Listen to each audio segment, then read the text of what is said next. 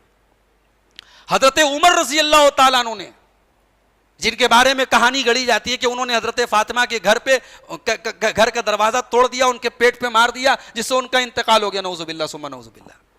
حضرت عمر رضی اللہ تعالیٰ عنہ سے حضرت فاطمہ کی ایک بیٹی تھی ام کلثوم بنت علی, نبی کی نواسی تھی. صرف اس لیے حضرت عمر نے ان سے شادی کی کہ نبی کے اہل بیت سے میرا تعلق بھی قائم ہو جائے, میری رشتہ داری قائم ہو جائے. علی کی بیٹی, فاطمہ کی بیٹی, نبی کی نواسی, حسن و حسین کی بہن ام کلثوم بنت علی کا نکاح حضرت عمر فاروق سے ہوا. اور یہ وہ نکاح ہے, یہ وہ رشتہ ہے جس کا انکار وہ طبقہ بھی نہیں کر پاتا ہے جو حضرت عمر کو گالی دیتا ہے. اس کو بھی تسلیم کرنا پڑتا ہے, ہاں نکاح تو ہوا تھا, شادی تو ہوئی تھی. اسی طریقے سے جب حضرت عمر رضی اللہ تعالیٰ عنہ کی شہادت کا واقعہ پیش آیا, حضرت عمر کا آخری ٹائم ہے, سامنے حضرت عمر یعنی آخری سانسیں گن رہے ہیں.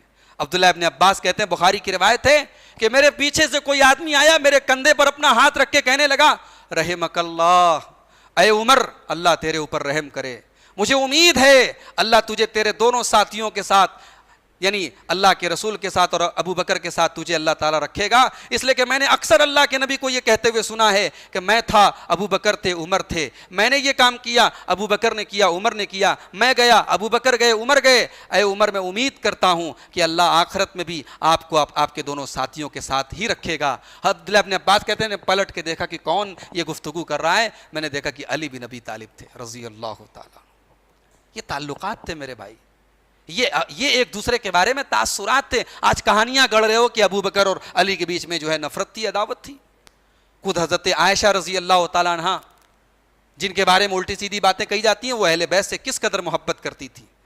اور اہل بیت کے ایک بڑے اہم فرد ہیں حضرت حسین رضی اللہ تعالیٰ عنہ کے پر پوتے ہیں, جن کو امام جعفر صادق کہا جاتا ہے. حضرت حسین کے بیٹے تھے حضرت زین العابدین, حضرت زین العابدین کے بیٹے تھے حضرت محمد الباقر, اور حضرت محمد الباقر کے بیٹے تھے حضرت جعفر صادق. تو حضرت جعفر صادق کے جو نانا تھے وہ حضرت عائشہ کی جو ہے, ان کے نانا جو تھے وہ محمد ابن ابی بکر تھے, جو حضرت عائشہ کے سگے بھائی تھے. گویا کہ حضرت جعفر صادق کے نانا محمد ابن ابی بکر, یہ رشتے کے اعتبار سے جو ہے آل صدیق اور آل حضرت ابو بکر کی فیملی کے درمیان اور حضرت حسین کی فیملی کے درمیان, اللہ کے رسول کی فیملی کے درمیان خونی رشتہ تھا. اس کے علاوہ میں کئی رشتہ داریاں ہیں, میں ایک دو آپ کو اور گنا دیتا ہوں. حضرت عمر کے درمیان اور اللہ کے رسول کے اہل بیت کے درمیان اگر رشتہ داری کی بات کریں تو خود اللہ کے نبی کی رشتہ داری, اللہ کے نبی کی بیوی حضرت حفصہ رضی اللہ تعالیٰ عنہ اور حضرت حسین ابن علی بن علی زین العابدین, یعنی یہ حضرت زین العابدین کے پوتے ہیں, ان کا نکاح ہوا تھا خالد بن ابی بکر بن عبداللہ بن عمر کی لڑکی کے ساتھ. اسی طریقے سے حضرت حسن کے ایک بیٹے تھے حضرت حسن المثنی, ان کی شادی ہوئی تھی رملہ بنت سعید بن زید. سعید بن زید کون ہے؟ حضرت عمر کے بہنوئی ہیں. حضرت عمر کے بہنوئی سعید بن زید کی صاحبزادی رملہ کے ساتھ نکاح ہوا تھا حضرت حسن ابن علی کے بیٹے حسن المثنی کا. اسی طریقے سے حضرت علی کی ایک بیٹی تھی ام کلثوم, ان کا نکاح حضرت عمر فاروق کے ساتھ ہوا تھا. اور آج گالی دی جاتی ہے بنو امیہ کو. امیر معاویہ کون؟ بنو امیہ سے تھے. یزید کون؟ بنو امیہ سے تھا. بنو امیہ کو ایسا ظاہر کیا جاتا ہے بنو امیہ بڑا برا خاندان تھا, بڑے گندے لوگ تھے, بڑے عجیب و غریب لوگ تھے. یہ بنو امیہ کون ہے بھائی؟ یہ حضرت عثمان کا خاندان ہے, یہ حضرت ابو سفیان کا خاندان ہے. اس خاندان میں نبی نے اپنی 3 بیٹیاں تھیں. رقیہ کی شادی ام کلثوم سے, رقیہ کی شادی حضرت عثمان سے, ام کلثوم کی شادی حضرت عثمان سے, اور حضرت زینب کی شادی ابو العاص سے. ابو العاص بھی بنو امیہ میں سے تھے. نبی کے 4 دامادوں میں 3 داماد تو بنو امیہ کے تھے. اور یہی نہیں, خود حضرت علی رضی اللہ تعالیٰ عنہ نے شادی کی حضرت امامہ بنت ابی العاص سے. اللہ کے رسول کی ایک اور نواسی تھی زینب رضی اللہ تعالیٰ عنہ سے, وہ تھی امامہ بنت ابی العاص, ان سے نکاح کیا حضرت علی رضی اللہ تعالیٰ عنہ نے. بنو امیہ سے خود حضرت علی رشتہ کر رہے ہیں. اور آگے بڑھیے, حضرت علی کی ایک بیٹی تھی خدیجہ, ان کا نکاح ہوا عبداللہ بن عامر بن قریظ, یہ بھی بنو امیہ میں سے تھے. اسی طریقے سے ولید بن عبد الملک, بنو امیہ کا بڑا مشہور نام ہے, بعد میں خلیفہ بھی بنے. ولید بن عبد الملک کی 2 بیویاں حضرت علی کے خاندان میں سے تھی، ایک حضرت حسن کی پوتی زینب تھی اور حضرت حسن کی ایک دوسری پوتی تھی نفیسہ بنت زید۔ حضرت حسن کی 2 پوتیوں کی شادی حضرت ولید بن عبد الملک کے ساتھ ہوئی۔ تو بھائیو، بھائی دشمنوں کے خاندان میں کوئی اپنی بیٹی نہیں دیتا، یہ دنیا کا دستور ہے۔ اگر دشمنی تھی تو یہ رشتہ داری غلط ہے، اور رشتہ داری تھی تو دشمنی کی جو کہانیاں ہیں وہ غلط ہیں۔ تو یہ اہل بیت اور صحابہ کرام کی عظمت کے تعلق سے اور ان کے درمیان رشتہ داریوں کے تعلق سے کچھ اہم باتیں میں نے آپ کے سامنے بیان کی ہیں۔ انشاءاللہ کل اسی وقت عشاء کے بعد پھر ہم گفتگو کریں گے، اور کل کی ہماری جو گفتگو ہوگی وہ حضرت ابو بکر صدیق رضی اللہ تعالیٰ عنہ کی سیرت کے حوالے سے ہوگی۔ پروردگار عالم سے دعا ہے رب العالمین ہمیں صحابہ کرام سے بھی اور ہمیں اہل بیت سے بھی صحیح اور سچی محبت کرنے کی توفیق عطا فرمائے۔ رب العالمین ہمیں اس محبت کو بھی قرآن و حدیث کے دائرے میں، بھئی علی سے محبت ہمیں ہے لیکن علی سے ہم اتنی محبت نہیں کرتے کہ ہم ان کو نبی کے مقام پہ پہنچا دیں۔ ابھی ایک ویڈیو آج کل میں نے اور دیکھا کہ ایک صاحب کہہ رہے ہیں کہ بھئی حضرت علی سب سے افضل ہیں، محمد صلی اللہ علیہ وسلم کو چھوڑ کر کے سب سے افضل ہیں، جتنے نبی دنیا میں آئے نبیوں سے بھی افضل ہیں۔ ظاہر ہے کہ یہ علی کی شان میں غلو ہے، یہ علی کی شان میں غلو ہے، یہ علی کو ان کے مقام سے بہت زیادہ اوپر اٹھانے کی کوشش ہے۔ ہم علی سے بھی محبت کرتے ہیں، ہم ابو بکر و عمر سے بھی محبت کرتے ہیں، ہم اہل بیت سے بھی محبت کرتے ہیں، مگر وہ محبت جو قرآن و سنت سے ثابت ہے اور جس محبت کا ہمیں حکم دیا گیا۔ پروردگار ہمیں ان کے نقش قدم پہ چلنے کی توفیق عطا فرمائے، ان کے خلاف ہمارے دل میں کوئی بغض نہ ہو، کوئی کینہ نہ ہو، کوئی غلط فہمی نہ ہو۔ اللہ تعالیٰ اس 8 پروگرام کا جو ہمارا سلسلہ ہے اس کو کامیابی کے ساتھ مکمل کرنے کی توفیق عطا فرمائے، آمین۔ وآخر دعوانا الحمدللہ رب العالمین، والسلام علیکم ورحمۃ اللہ۔